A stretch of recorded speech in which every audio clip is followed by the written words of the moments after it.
Amém.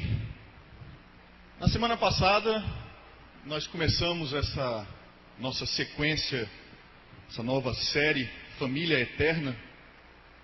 E apesar de tratarmos esse tema de família todos os anos, ele já é recorrente aqui na Paz há muito tempo, infelizmente parece que a cada ano é ainda mais importante a gente manter esse momento especial para as famílias.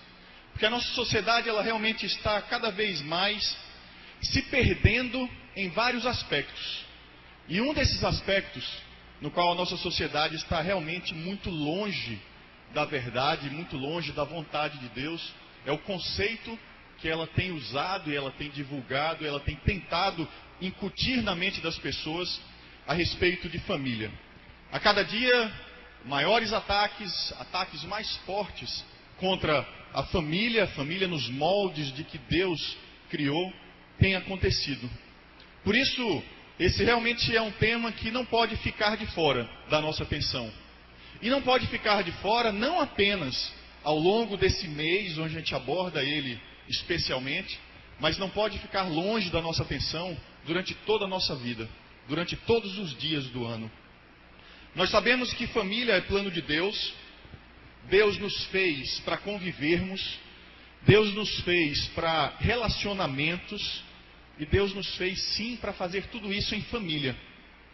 Família que eram muito grandes antigamente, hoje cada dia mais são menores, mas são famílias que continuam construindo essa relação, continuam preparando seus filhos para a vida. São famílias imperfeitas, como a gente viu aqui na semana passada, mas são famílias imperfeitas porque cada um de nós é imperfeito. Não há como você juntar um imperfeito e uma imperfeita e sair algo diferente. Só na multiplicação de matemática que menos com menos dá mais. Fora isso, não funciona. Mas é dentro dessas estruturas imperfeitas que Deus age. E Deus quer agir profundamente através de cada um de nós, apesar das nossas imperfeições. Você não é um pai perfeito, não é uma mãe perfeita, você não é um filho, uma filha perfeitos, mas apesar disso, Deus quer agir através de você. Isso porque Deus quer que a família seja sólida. Deus quer que a família seja eterna. A família seja indestrutível. E por isso Ele vai agir através de cada um de nós, independente de como somos. Mas para que a gente possa ser devidamente abençoados pela mão de Deus, não adianta simplesmente a gente fechar os olhos e dizer, Deus, faz. Não é assim. A gente precisa seguir o caminho de Deus. A gente precisa voltar a nossa vida aos valores de Deus. A gente precisa estar com o coração ligado em Deus, seguindo os seus mandamentos. E aí dessa maneira as coisas podem acontecer. E aí Deus pode fazer a parte dele nisso tudo. E realmente, muitas coisas dependem de nós. Não são poucas. Dependem da nossa iniciativa, dependem da nossa disponibilidade, da nossa consciência mesmo de que, para que as coisas aconteçam, nós precisamos agir. Nós precisamos ter paciência, nós precisamos ter perseverança. Muitas coisas não caem simplesmente do céu. Se não fosse assim, não haveria conflitos entre pais e filhos, entre mães e filhos, entre os cônjuges. Até casais que receberam a bênção numa igreja, ou de um pastor, ou de um padre, a bênção de Deus no casamento, eles têm as suas dificuldades. Se as coisas caíssem simplesmente do céu, essas famílias não teriam problema algum. Mas a verdade dos relacionamentos é que eles precisam ser construídos. Eles precisam ser cuidados, eles precisam ser polidos, eles precisam ser enfeitados, eles precisam ser fortalecidos.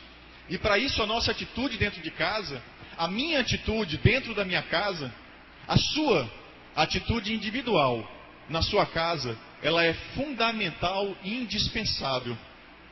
Veja o que Paulo escreveu aqui a Timóteo, na primeira carta.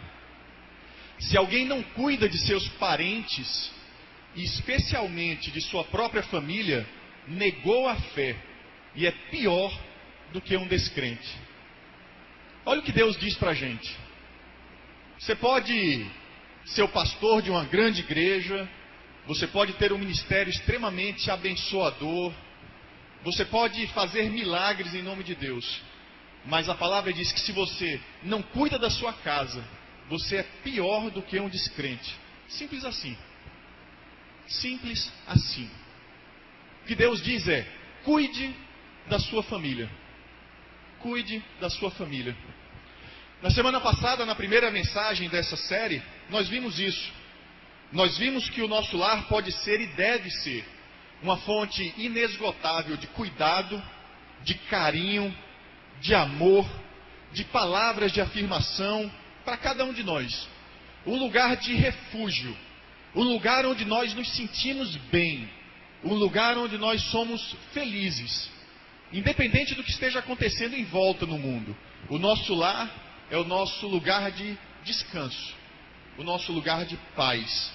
Se não é assim, não é hoje, mas Deus quer que seja assim.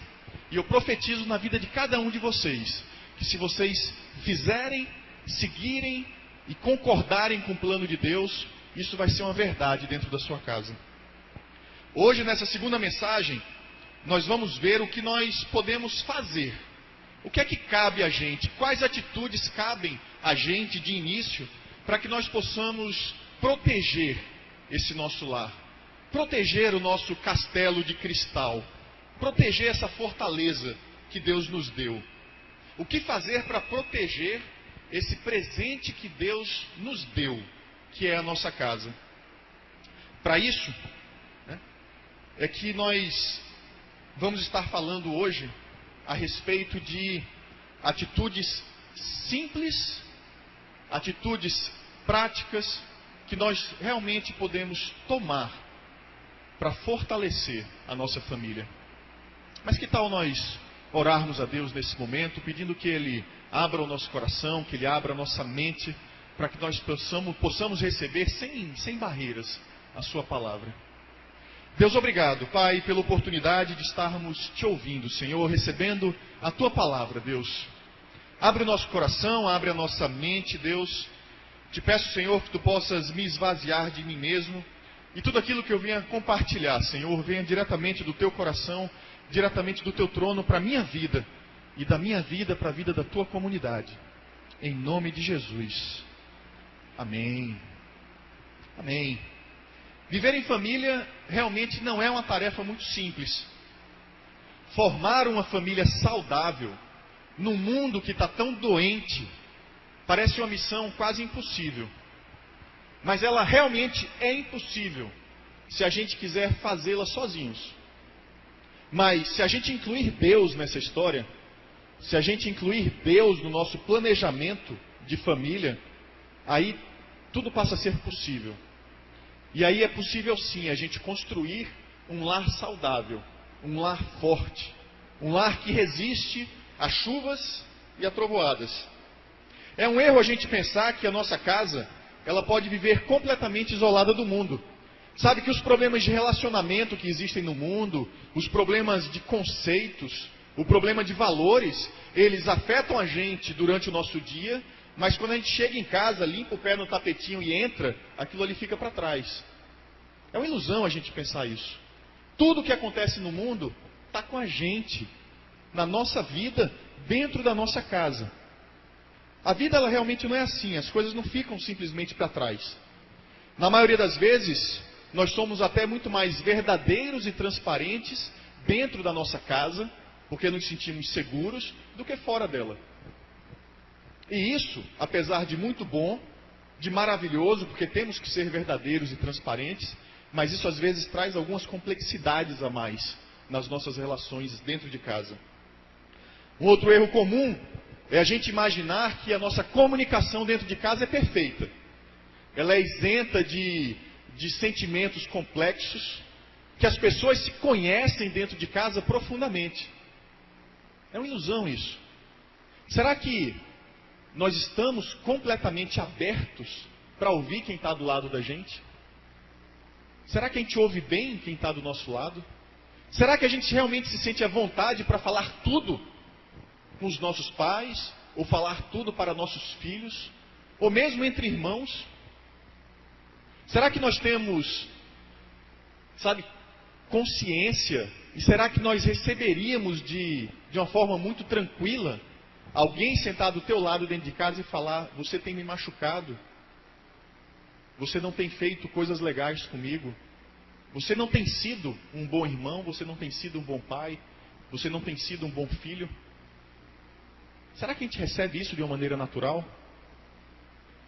O mundo fala de conversa, de relacionamento, mas tem uma frase que dentro de algumas famílias, ela soa como uma bomba. Parece mais uma explosão nuclear às vezes. Precisamos conversar. Às vezes, dentro de algumas casas, essa frase é terrível. Ela parece que, peraí, tem alguma coisa muito errada. Que história é essa de precisamos conversar? Não está tudo tão bem. E precisamos conversar, parece uma bomba que explode. E você fala: caramba, vem bronca, vem dificuldade, vem problema. O que foi que eu fiz? O que foi que... Geralmente você fala: o que foi que fizeram, né? A gente pensa no que foi que eu fiz depois. O que foi que fizeram? Dentro de outras famílias, entretanto... Bom dia, nosso bispo querido Miguel. Espero que sua viagem tenha sido boa. Estávamos orando aqui para você chegar bem. Mas em outras famílias, entretanto, que se relacionam melhor, que conversam mais, essa história de precisamos conversar, ao contrário de uma explosão, de uma dificuldade, é uma bênção. Precisamos conversar, bater um papo, eu quero dividir contigo alguma coisa, e a coisa anda num clima, anda de uma forma muito diferenciada. De fato, muitas casas, mesmo casas de pessoas crentes, pessoas tementes a Deus, não são seguras. Porque por alguma razão os relacionamentos foram quebrados, por algum problema no passado houve uma ruptura entre as pessoas e aquilo ali ainda não foi reatado, aquilo ali ainda não foi reconstruído. Existem pontes quebradas, existem relacionamentos doentes que precisam ainda ser restaurados. Quantas pontes quebradas a gente já deixou para trás? Quantas pontes quebradas, quantos relacionamentos quebrados, talvez você mesmo, eu tenhamos dentro da nossa família, e a gente está ficando de costas para aquela ponte, achando que ela vai se reconstruir sozinha, que de alguma maneira vai acontecer, ou que a outra pessoa vai ter o trabalho de reconstruir e caminhar até você. Será que é isso que Deus espera da gente? Que a gente fique esperando as coisas acontecerem? Claro que não. Claro que não. É tempo da gente reparar essas pontes, da gente construir pontes novas e pontes muito sólidas, baseadas na relação que Deus quer para a gente. E para isso eu queria dividir com vocês algumas bases que são inegociáveis para que isso aconteça e aconteça bem. São 3 bases extremamente sólidas e que vão ajudar a sustentar a relação na sua família. A primeira delas é a fé. Mas não é uma fé qualquer. Você precisa ter uma fé baseada na Bíblia. A Bíblia, a palavra de Deus, o manual do nosso fabricante. Ali tem tudo o que a gente precisa para aprender sobre relacionamentos. Sobre o que Deus quer que nós façamos dentro do nosso papel na nossa casa. O segundo é uma esperança firmada em Jesus. Às vezes a gente precisa de esperança mesmo. Às vezes a situação não é fácil, o problema é grande demais. Você deixou ele chegar num tamanho tão grande que você não vê saída. Mas há saída em Jesus.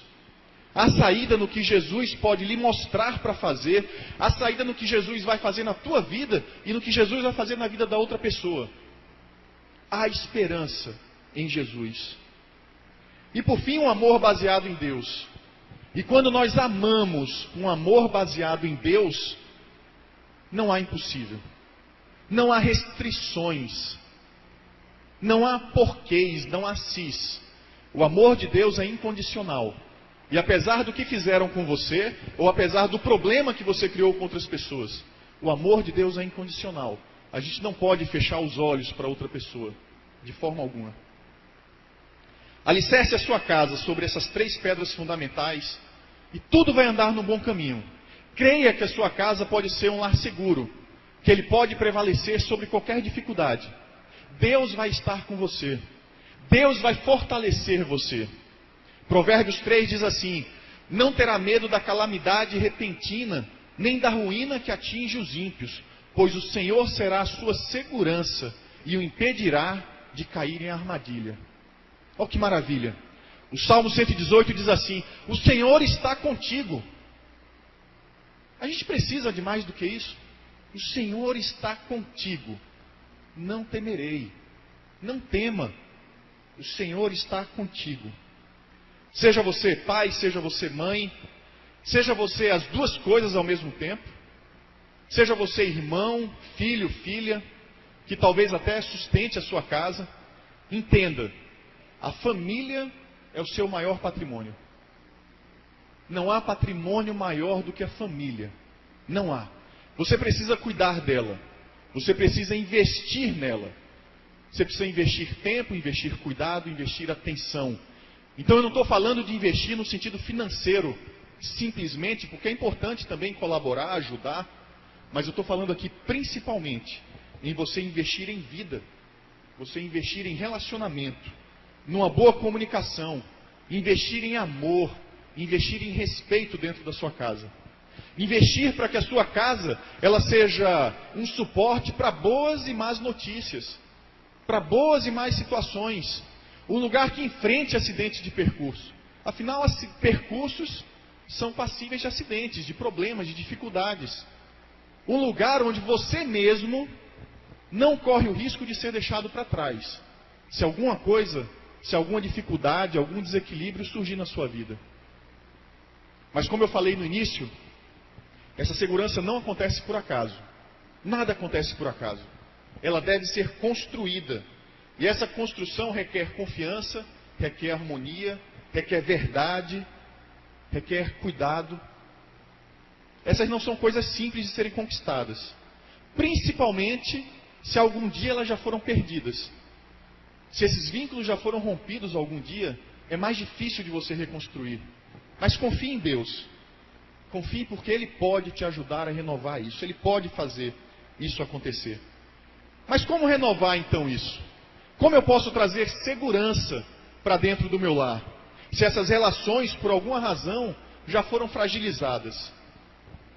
E aí eu digo a vocês que, em primeiro lugar, nós podemos trazer essa segurança perdoando as pessoas que já me feriram. Perdoando as pessoas que já me feriram na minha família. Essa é a primeira coisa que eu preciso fazer. Perdoar todas as pessoas que já fizeram algo contra mim. Ou que têm me ferido ainda hoje. Você é um filho ferido? Você é uma filha ferida? Um pai ou uma mãe feridos? Você é um cônjuge ferido? A sua postura a partir de hoje tem que ser perdoar. A palavra que não pode sair da sua mente tem que ser perdão. E por que você deve perdoar? Por que eu devo perdoar?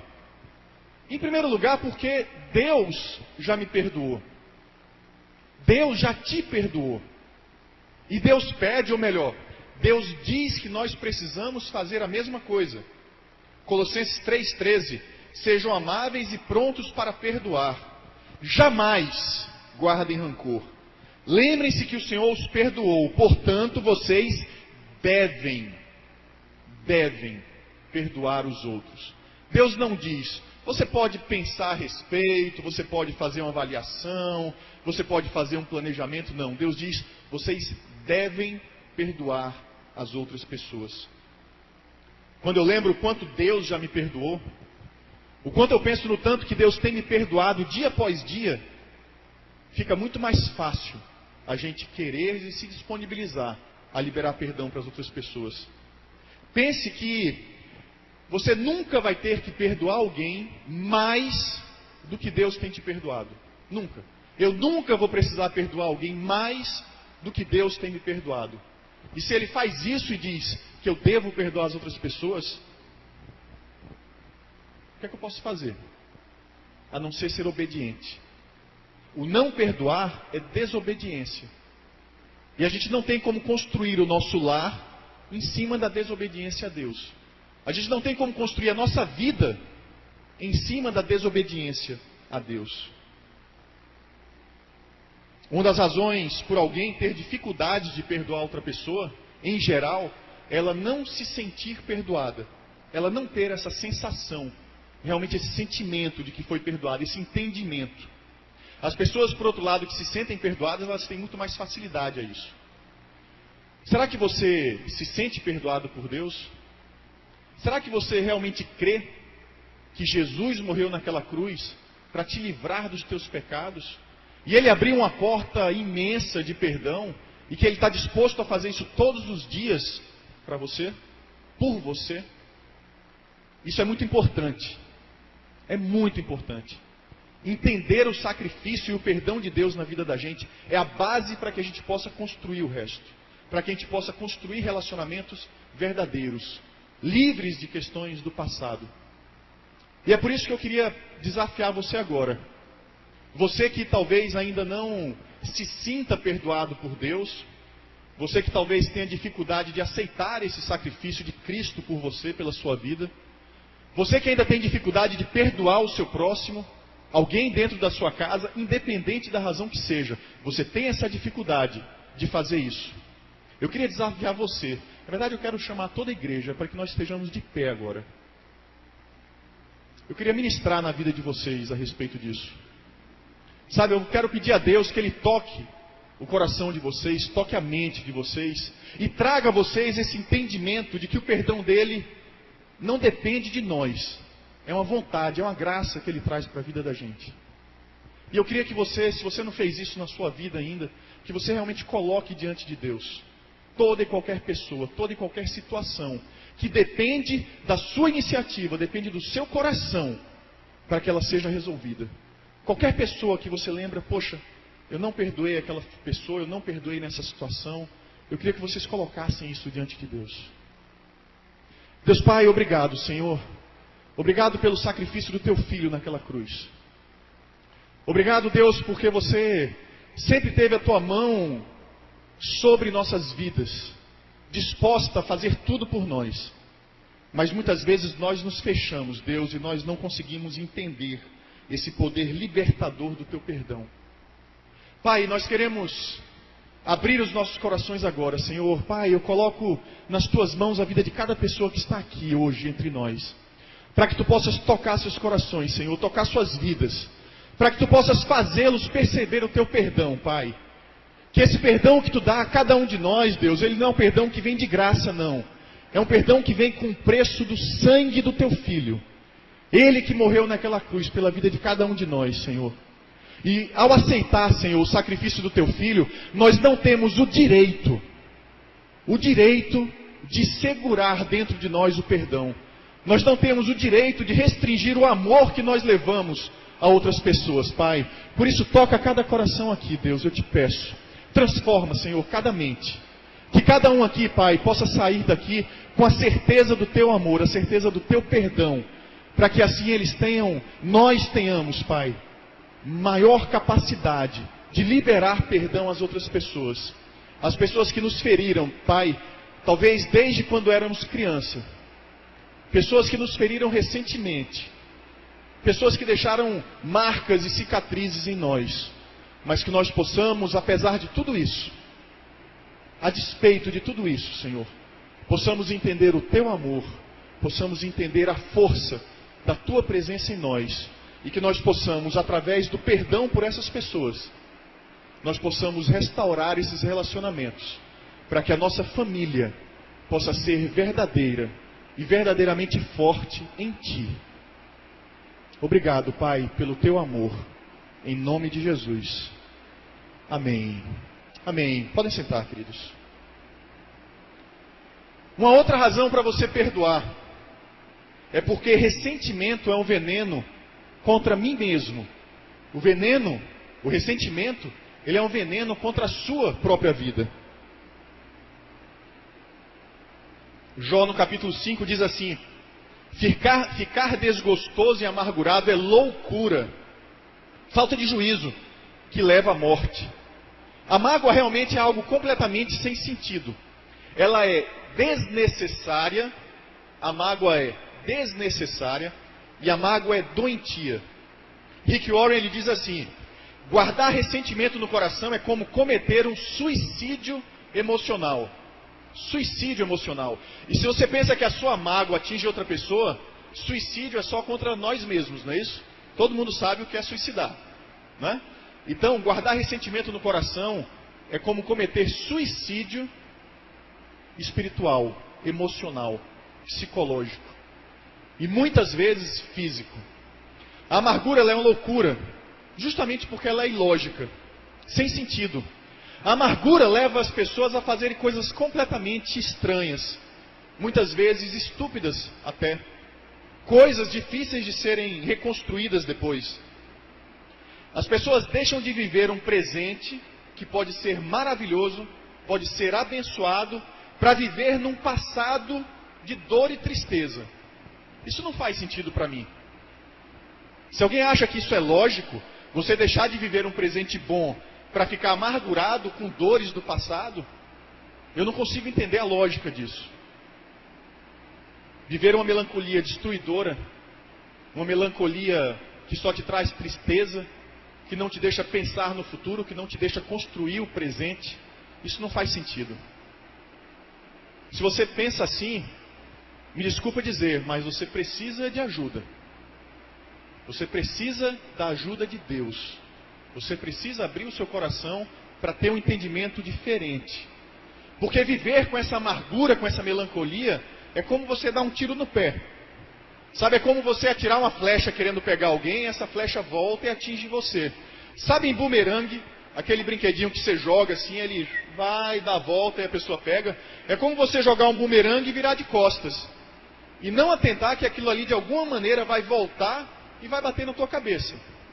Não tem como ele não voltar. A amargura é exatamente assim. Ela volta contra você. Não tem jeito. Em geral, o rancor e a amargura te machucam muito mais do que machucam a outra pessoa que te machucou, que fez alguma coisa contigo. Você mantém esse sentimento, muitas vezes, porque você quer se vingar da pessoa, você quer que aquela pessoa sinta, mas a tua amargura, ela só vai machucar você. Ela não vai machucar mais ninguém. A outra pessoa nem sabe que você está sofrendo muitas vezes por isso. Você não percebe isso muitas vezes porque a amargura é como um veneno. Um veneno. Uma pequena gota você coloca lá, você bebe, você injeta, e aquilo ali vai tomando as tuas veias, vai tomando a tua vida, vai te consumindo, vai tirando o teu sentido, vai te fazendo adoecer, se enfraquecer, até que você está sem vida. Porque a sua vida hoje não existe. Ela está centrada naquilo que ficou lá para trás. E isso não é viver. Isso não é o que Deus quer para a vida da gente. Com a sua raiva, você só está se ferindo. Isso foi Jó que falou no capítulo 18. Com sua raiva, você só está se ferindo. Entenda de uma vez por todas que a amargura é desnecessária. Quando você fica com raiva e quando você fica amargurado com alguém, você não fere aquela pessoa de jeito nenhum. Você só está se consumindo, se machucando. A amargura não pode mudar o passado, ela não pode corrigir o problema, ela não vai mudar a outra pessoa, muito menos pode atingir a outra pessoa. A amargura só fere a você mesmo. A amargura faz você se sentir mal. Eu acho que eu não estou errado em dizer isso. Se você já se sentiu amargurado alguma vez na vida, volta. Ou se você se sente hoje amargurado, pensa um pouquinho. Você se sentir amargurado faz você se sentir melhor? Você guardar o rancor por alguma situação faz você se sentir melhor? Não faz. Eu duvido que faça. Eu nunca conversei com alguém que tivesse amargura, que dissesse, poxa, eu estou me sentindo tão bem hoje, eu estou tão amargurado, com tanto rancor, que eu estou me sentindo maravilhoso. Isso não existe. Simplesmente não existe. A amargura só faz a gente se sentir infeliz. Infeliz. Eu dou graças a Deus porque Ele pode transformar todo lamento em alegria. Aleluia por isso. E essa transformação pode acontecer na sua vida, se você deixar Deus trabalhar. A amargura é sem sentido, é desnecessária, ela é autodestruição. Ficar irado, com raiva de alguma coisa é normal. Agora, você guardar a amargura é até pecado. Porque a amargura vai contra você mesmo. A amargura vai contra você, que é um ser amado por Deus. E tudo que você faz contra a sua própria vida, não é o que Deus quer. E se não é o que Deus quer, é pecado. É pecado. Mais uma vez, deixa eu ler um pedacinho de Jó aqui. Jó no capítulo 21. Um homem morre em pleno vigor, quando se sentia bem e seguro, tendo o corpo bem nutrido e os ossos cheios de tutano. Já outro morre, tendo a alma amargurada, sem nada ter desfrutado. Você quer viver a vida sem desfrutar dela? Eu acho que não. Eu não quero. Você quer desfrutar da sua vida? Deixe de lado todo rancor, deixe de lado toda amargura. E último lembrete sobre perdão. Você precisa perdoar as pessoas pelo seu próprio bem. Tudo que eu falei aqui, na verdade, já é nesse sentido. De você não adoecer, de você ficar melhor. Mas vê só o que Jesus fala aqui no Evangelho de Marcos. Quando estiverem orando, primeiro perdoem aqueles por quem foram ofendidos. Primeiro, perdoem aqueles por quem foram ofendidos. Para que a partir daí, o seu Pai que está no céu, perdoe os seus pecados também. Pessoal, isso é uma condição. É uma condição que Deus coloca. A amargura pode bloquear a ação de Deus na sua vida. A Bíblia diz que a gente não pode receber aquilo que a gente não dá. E é isso que Jesus está dizendo. Ou você dá o perdão, ou você não recebe. É lindo a gente orar ao Pai Nosso e dizer: ah, Senhor, perdoa-me assim como eu perdoo. E muitas vezes a gente não se atenta que é uma condição. Deus vai te perdoar em tudo, desde que você faça também a sua parte. E você libere perdão para outras pessoas. John Wesley conheceu uma pessoa... Uau! Amém. John Wesley, ele conheceu uma pessoa que disse assim para ele: eu nunca vou poder perdoar aquela pessoa, nunca. Aí John Wesley, na sabedoria dele, disse assim para ele: ó, o que eu posso dizer para você é, eu espero que você nunca peque. Porque nessa sua verdade de nunca perdoar outra pessoa, no dia que você pecar, você também não vai ser perdoado por Deus. Todos nós precisamos do que muitas vezes não queremos dar. Não destrua a ponte que você vai precisar atravessar um dia. E busque reconstruir as pontes que você já deixou quebradas para trás. Mas existe uma segunda maneira aqui, que nós podemos, uma segunda atitude que nós podemos ter para trazer segurança para o nosso lar, que é fazer reparos com as pessoas que nós já ferimos na nossa família. Lucas 6 diz assim: como vocês querem que os outros lhe façam, façam também vocês a eles. Do mesmo jeito que você quer que quem te feriu venha, peça perdão e reconstrua, faça a mesma coisa com quem você feriu. A gente já falou da importância do diálogo, da verdade. Isso porque a sinceridade, o conhecimento mútuo são fundamentais para uma boa relação. E um passo imediatamente posterior ao perdão é justamente esse, de você restaurar aquilo que está quebrado. A gente não pode esconder aquilo que machuca a gente. A gente não pode se esconder daquilo que a gente conhece em relação a outras pessoas. A primeira atitude que a gente tem que ter em relação a nós mesmos, quando nós estamos feridos, é reconhecer isso. O CR aborda isso de uma maneira fantástica. Ou você reconhece aquele problema, aquela dificuldade que você tem, ou nunca você vai poder ser curado dela. Nunca a sua vida vai poder ser transformada. Em relação a aquilo que nós precisamos reconstruir na nossa vida, aos nossos problemas pessoais, nós podemos ter algumas atitudes diferentes. Algumas pessoas tentam reprimir isso, fazer de conta que a ferida não existe. Tentam ignorar a existência daquela ferida. Desta forma, a gente não pode tirar ela do caminho da gente. Você pode até pensar que pode, mas você não vai conseguir. Alguns pensam em minimizar aquela situação. Sabe, isso não é nada, isso não foi nada importante não. Sabe, quem fez isso comigo, quem me machucou, nem queria, nem tinha intenção de fazer. Mas isso não é o ponto é que você está machucado sim. Isso ainda dói. E ou você reconhece isso, ou você nunca vai ficar inteiro. Por outro lado, existem aqueles também que admitem. E eu tenho visto pessoas dizendo, eu preciso restaurar. Eu quero ser reconstruído, eu quero que Deus transforme a minha vida. E para isso eu reconheço tudo aquilo que aconteceu na minha vida. Eu não quero que aquelas pessoas me machuquem mais, eu não quero que aquela situação me machuque mais. E por isso eu vou enfrentar. Por mais dor que seja no início, eu vou enfrentar, porque quando Deus reconstruir, tudo vai ser novo. E esse é o caminho. Não deixe que o seu passado continue te ferindo. Continue amargurando o seu presente. Continue conduzindo os seus dias.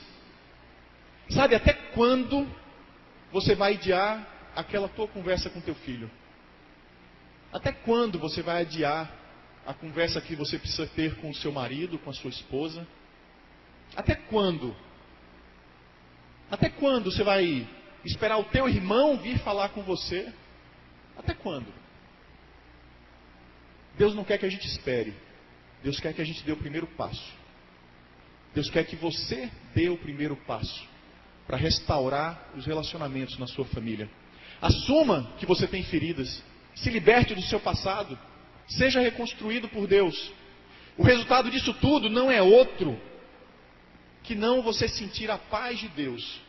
A paz que excede todo entendimento. Ela vai entrar na tua vida, ela vai inundar teu coração. Ela vai renovar a sua vida de uma maneira que você nem imagina. O que você está fazendo de fato quando você se permite ser tratado por Deus é trocando a sua dor, que você guarda às vezes como um bichinho de estimação, me desculpem, maldito, porque é maldito mesmo. Mas você está trocando ele pela paz que Deus pode colocar no seu coração. Que a paz de Cristo seja o juiz em seu coração, visto que vocês foram chamados para viver em paz, como membros de um só corpo. Nós não fomos chamados para viver amargurados. Nós somos chamados para viver em paz. Nesse momento você pode estar até se perguntando assim, mas como assim? É simplesmente assim, depois de tudo que fizeram comigo, eu vou abrir meu coração, eu vou me revelar e liberar perdão, e essa galera vai sair sem nenhuma punição? Sabe, ele não vai sofrer nem um tiquinho depois de tudo isso? A minha resposta é isso aí. É isso que você tem que fazer mesmo. Nós não somos juízes. O único que tem o poder de legislar sobre isso é Deus. Deixa Deus cuidar. Deixa Deus resolver. Deus que cuide de quem te machucou. Você não pode querer o mal para outra pessoa. A Bíblia diz que nós precisamos orar pelos nossos inimigos. Orar por quem fez alguma coisa ruim contra nós. Caso contrário, nós estamos tendo um amor semelhante aos descrentes, a quem não conhece a Deus. Quando você retira do seu coração a amargura, você consegue inclusive ter uma relação melhor com Deus. Hebreus 12. Cuidem uns dos outros para que nenhum de vocês deixe de alcançar as melhores bênçãos de Deus. Quem aqui quer as melhores bênçãos de Deus para a vida? Só você, o restante, quem não levantou a mão não quer não, foi só uma preguicinha, né? Eu acho que todo mundo quer. Vigiem para que nenhuma amargura crie raiz entre vocês. Pois quando ela brota, a raiz da amargura, quando a amargura brota na sua vida, ela causa profunda perturbação, prejudicando muitos na sua vida espiritual. Prejudicar na vida espiritual significa atrapalhando a sua relação com Deus. Deus que quer derramar as melhores bênçãos para a sua vida. Haja sempre com o outro da forma que você quer que ele haja com você. Você quer ter sua vida restaurada?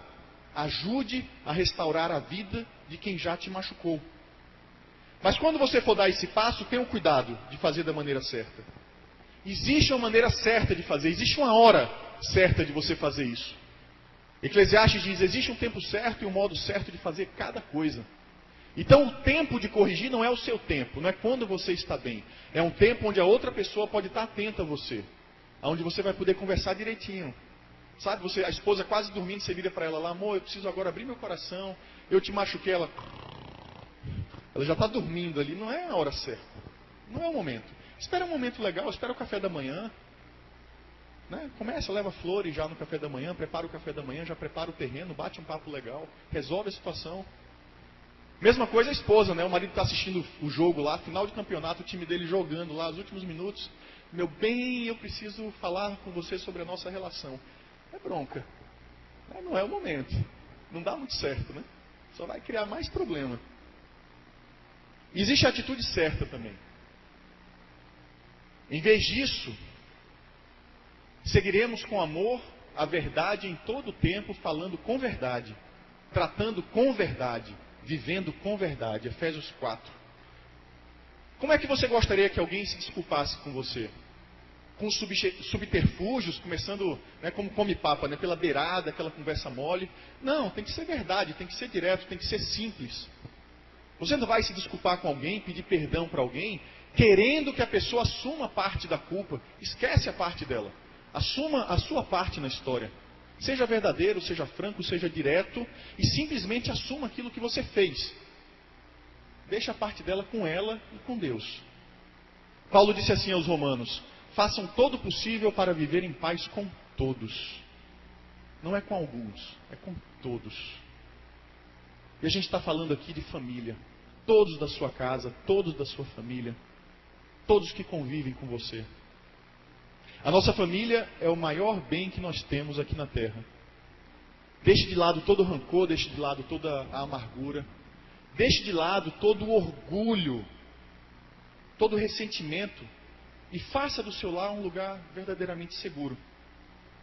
Sabe, talvez apesar de tudo isso que Deus ministrou nos nossos corações hoje, você ainda se sinta fraco para começar, ainda tenha dúvidas de como agir. Deixa eu dar uma dica para vocês. Nós temos as nossas células de casais, nós temos vários ministérios, né, aqui na igreja que são fantásticos. Você pode se inserir neles, você pode vir para um gabinete pastoral, você pode vir para o CR. Tem muitas coisas que você pode fazer.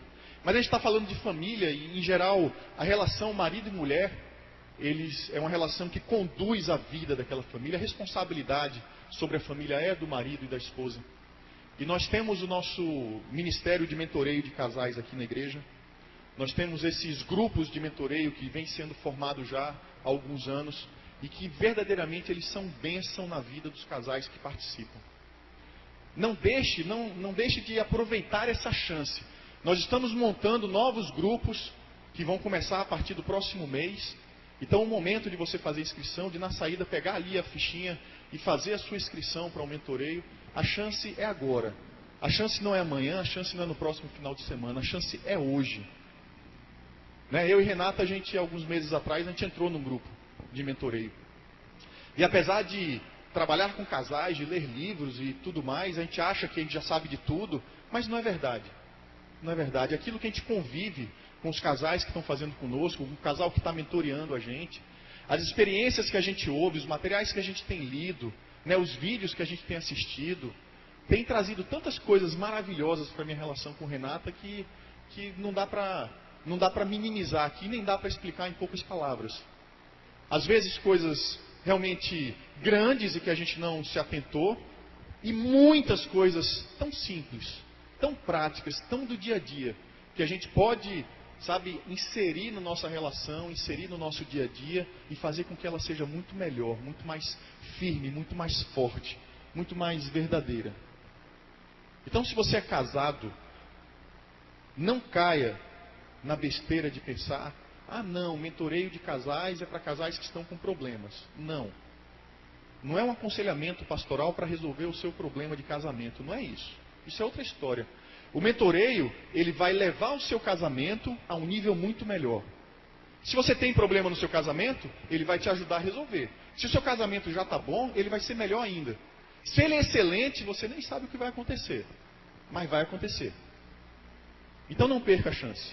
Não perca a chance. No final do culto, pegue uma fichinha, escreva, se inscreva. Ore para que você consiga entrar nessas próximas turmas. porque as vagas também não são ilimitadas. Então não perca tempo, faça isso, dê o seu passo, sabe? Abra a sua vida para que Deus faça a obra na sua família. Creia que Deus tem todo o poder de transformar tudo, absolutamente tudo, mesmo aquilo que você acha impossível. E você pode começar perdoando as pessoas que você precisa perdoar, que te machucaram um dia, e reparando os seus relacionamentos. Para a gente fechar, deixa eu só ler mais um trecho aqui de Jó. Porque isso aqui você precisa fazer na sua vida.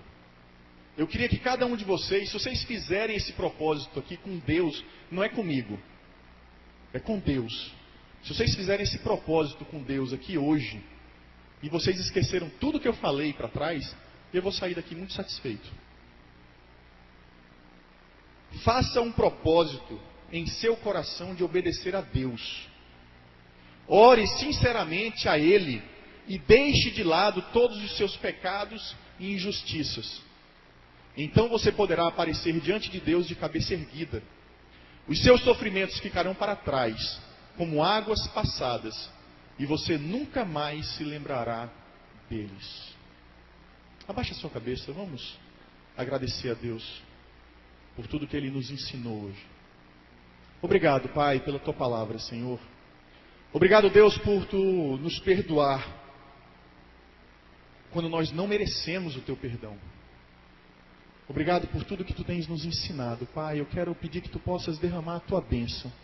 Encoraja cada um de nós a viver esse perdão que Tu nos ensina, Deus. Que a gente possa levar essa verdade para as nossas vidas. E que, liberto, Deus, das feridas do passado, nós possamos construir famílias sólidas, relacionamentos verdadeiros entre as nossas famílias e contigo. Em nome de Jesus. Amém.